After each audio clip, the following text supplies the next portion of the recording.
Hi అండి. నమస్తే. ఈరోజు వీడియోలో రసం రెసిపీ చేసి చూపిస్తున్నాను.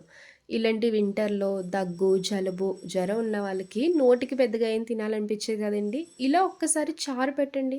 అన్నం మొత్తం తినేస్తారు. గొంతుకు కూడా హాయిగా చాలా బావుంటది. గ్లాస్‌లో వేసుకొని కూడా తాగొచ్చండి. ఈ రసం అయితే ఇంట్లో వాళ్ళందరూ కూడా ఇష్టంగా తింటారు. చిన్న పిల్లలకి కూడా ఇలా చేసి పెట్టండి. చాలా అంటే చాలా ఇష్టంగా తింటారు. దీనికి కాంబినేషన్‌గా ఏదైనా ఫ్రై తీసుకోవచ్చు. లేదు అంటే ఇలా పాపడైనా తీసుకొని తినొచ్చు. ఈ రసం రెసిపీ ఎలా చేయాలో ఒకసారి చూద్దాం రండి.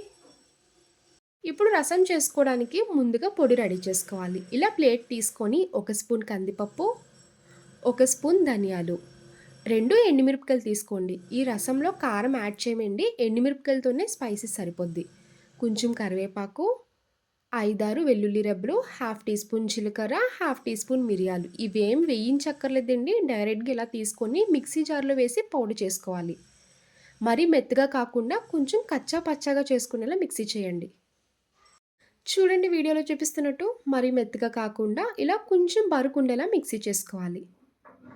ఈ రసం పొడిని పక్కన పెట్టుకోండి. ఇప్పుడు రసం రెడీ చేసుకోవచ్చు. ఇప్పుడు స్టవ్ ఆన్ చేసి ఇలా గిన్నె పెట్టుకున్నాక ఆయిల్ వేసుకోండి. ఆయిల్ హీట్ అయ్యాక హాఫ్ టీ స్పూన్ జీలకర్ర, హాఫ్ టీ స్పూన్ ఆవాలు, కొంచెం ఇంగువ వేసుకోండి.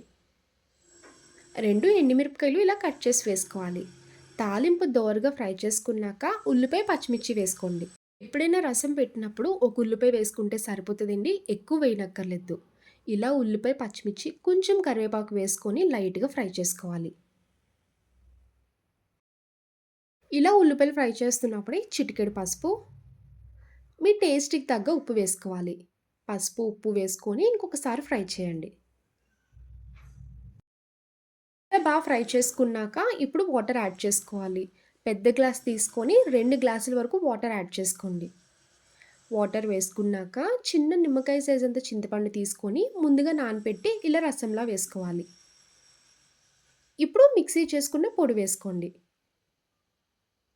లాస్ట్‌లో చిన్న బెల్లం ముక్క వేసుకోవాలి. మెయిన్‌గా రసం పెట్టుకున్న, పప్పుచారు పెట్టుకున్న, సాంబార్ పెట్టుకున్న కంపల్సరీ బెల్లం ముక్క వేయండి. టేస్ట్ అయితే సూపర్ అంటే సూపర్ ఉంటది. చాలా చాలా బావుంటది. ఇలా ఇవన్నీ వేసుకున్నాక మొత్తం కలిసేలా కలుపుకొని ఒక 5 నిమిషాలు బాయిల్ చేసుకుంటే రసం కంప్లీట్‌గా రెడీ అయిపోద్ది. చూడండి రసం ఇలా బాయిల్ అవుతుంది కదా! ఈ టైంలో మీరు కావాలనుకుంటే సాల్ట్ చూసుకొని చెక్ చేసుకోవచ్చు. ఇప్పుడు కొంచెం కొత్తిమీర వేసుకోండి. ఇలా చిన్నగా కట్ చేసి వేసుకోవాలి. కొత్తిమీర వేసుకున్నాక ఇంకొకసారి బాయిల్ చేసుకొని స్టవ్ ఆఫ్ చేసుకోవడమే. చూసారు కదండీ! ఇంట్లో ఎప్పుడైనా రసం పెట్టుకోవాలనుకుంటే ఇలా చిటికలో 10 నిమిషాల్లో పెట్టేయండి. చాలా సింపుల్‌గా అయిపోద్ది. టమాటా వేసే పని లేదు. ఈ రసం టేస్ట్ అయితే మాత్రం చాలా అంటే చాలా బావుంటది. ఒక్కసారైనా ట్రై చేయండి. ట్రై చేసి నాకు కామెంట్ చేయండి ఎలా వచ్చిందో. ఇప్పుడు ఇంకా స్టవ్ ఆఫ్ చేసుకోవాలి. ఎప్పుడైనా జలుబు, దగ్గు వచ్చినప్పుడు గొంతుకు బాగోపోతే గ్లాస్‌లో రసం వేసుకొని తాగండి. చాలా అంటే చాలా బావుంటది. గొంతుకు కూడా హాయిగా ఉంటది.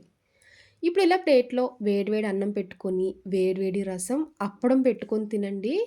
నీరసంగా ఉన్నవాళ్ళు కూడా అన్నం చాలా తింటారు. చాలా అంటే చాలా బావుంటదండి. ఒక్కసారి ట్రై చేయండి. ఈ రసం అయితే మాత్రం మొత్తం తాగేస్తారు. అంత కమ్మగా, రుచిగా ఉంటది. చూసారు కదా నా స్టైల్‌లో సింపుల్ రసం రెసిపీ. నా వీడియో మీకు నచ్చితే లైక్ చేసి షేర్ చేయండి. ఫస్ట్ టైమ్ చూసేవాళ్ళు ఎవరైనా అయితే ప్లీజ్ అండి నా ఛానల్ సబ్స్క్రైబ్ చేయండి. బాయ్ అండి.